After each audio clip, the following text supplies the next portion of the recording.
talaga guys ang ginawa ng Diyos.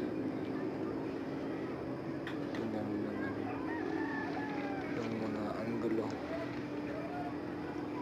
sa kahoy na yan. Grabe, para kang yung sa Avatar.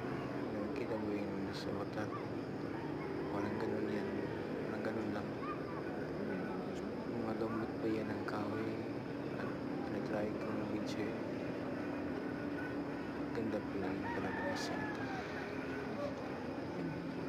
Parang 3D yung kuha guys. Grabe talaga. Kung mas na yung kanyang po angulo, yung kanyang paligid. Isa pa yung kahoy na putol na nasa dagat. Papunta po yan, kailangan punta kami sa dagat. Yan po guys, kung gusto po sa ating lahat.